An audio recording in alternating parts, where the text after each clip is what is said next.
കേരളത്തിൽ ഇപ്പോൾ തിരുവനന്തപുരത്ത് 3-4 ദിവസമായി തിരുവനന്തപുരം മുഴുവൻ വെള്ളത്തിൽ മുങ്ങിക്കിടക്കുകയാണ്. ആ വെള്ളത്തിൽ മുങ്ങിക്കിടക്കുമ്പോൾ അതിനെതിരായിട്ടുള്ള പ്രവർത്തനങ്ങൾക്ക് നേതൃത്വം നൽകേണ്ട മേയർ എവിടെയാണ് ഇപ്പോൾ ഉള്ളത്? മൂന്നാറിലെ ഒരു ഗുണ്ടകൾ ഭരണം ഏറ്റെടുത്ത സാഹചര്യത്തിൽ, ഇവിടുത്തെ സാമ്പത്തിക നില തകർന്ന സാഹചര്യത്തിൽ ഒക്കെ തന്നെ അയാൾ വിദേശത്ത് പോയി കിടക്കില്ലായിരുന്നു. അന്ധനാകണം, അന്തം കമ്മിയാകണം, രക്തസാക്ഷി സ്മാരകം പടുത്തുയർത്തുവാൻ സംഘടിച്ചു അടിമയാകുവിൻ.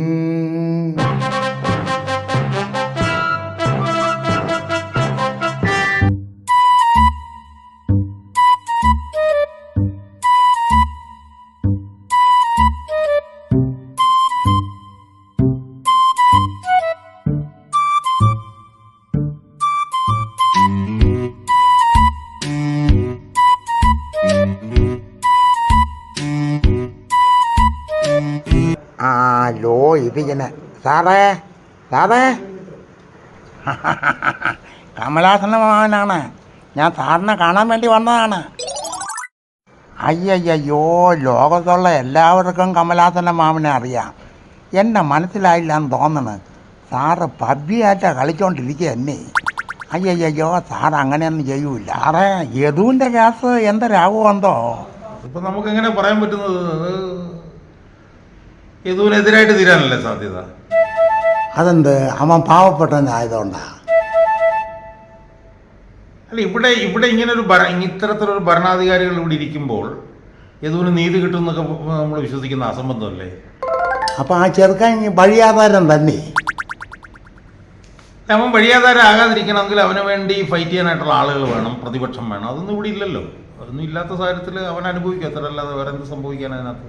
അപ്പം ഞാൻ ഒന്ന് ചോദിച്ചോട്ടെ, ഇപ്പം യദുവിൻ്റെ പേരിൽ കേസുണ്ട്, മേയറുടെ പേരിലും കേസുണ്ട്. അപ്പം മേയറുടെ വണ്ടി ഓട്ടിച്ച ഡ്രൈവറിനെതിരെ കേസൊന്നുമില്ലേ? ഇതൊക്കെ ഈ ജനാധിപത്യവും ഭരണഘടനയും സിവിൽ നിയമങ്ങളും ക്രിമിനൽ നിയമങ്ങളും ഒക്കെ ഉള്ള ഒരു സ്ഥലത്ത് ഇങ്ങനെയൊക്കെ നടക്കും. ഇവിടെ ഇതൊക്കെ ഇങ്ങനെ നമ്മൾ ഈ ന്യായവും നീതിയൊക്കെ പിണറായിയുടെ ഭരണത്തിൻ്റെ പശ്ചാത്തലത്തിൽ ചോദിക്കുന്നതിനകത്ത് വല്ല അർത്ഥമുണ്ട്?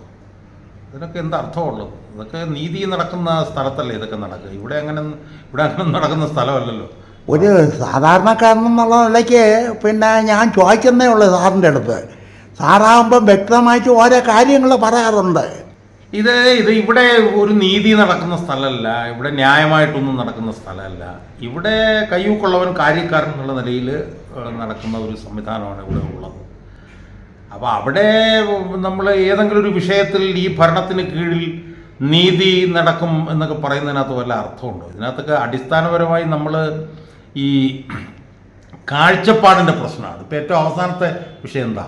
കേരളത്തിൽ ഇപ്പോൾ തിരുവനന്തപുരത്ത് 3-4 ദിവസമായി തിരുവനന്തപുരം മുഴുവൻ വെള്ളത്തിൽ മുങ്ങിക്കിടക്കുകയാണ്.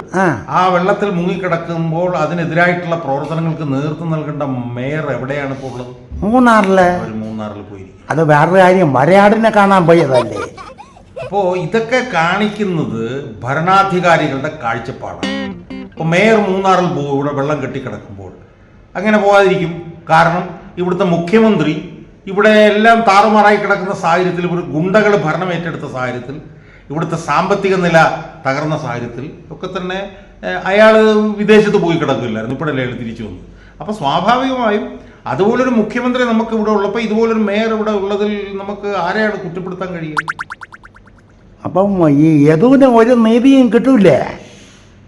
യദുവിൻ്റെതൊക്കെ വളരെ ചെറിയ പ്രശ്നമാണ് സുഹൃത്തെ. യദുവിന് നീതി കിട്ടുക എന്നുള്ളത് ജനങ്ങൾക്ക് മൊത്തത്തിൽ നീതി കിട്ടുന്നില്ലല്ലോ.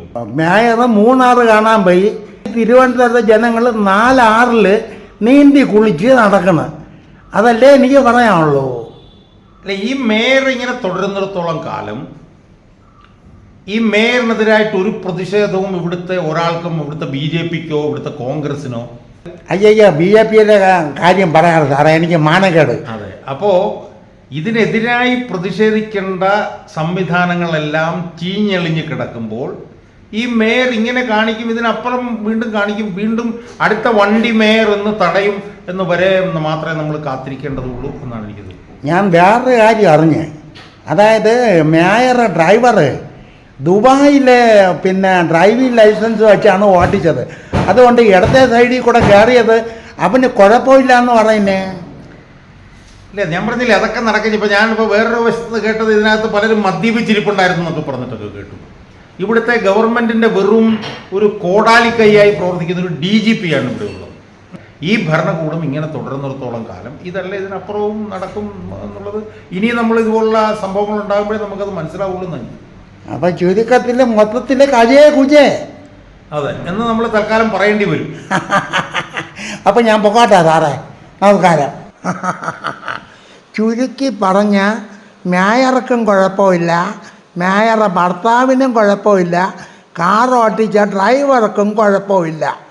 പാവപ്പെട്ട യദുവിൻ്റെ കാര്യം കജേ കുജേ യാത് വാ.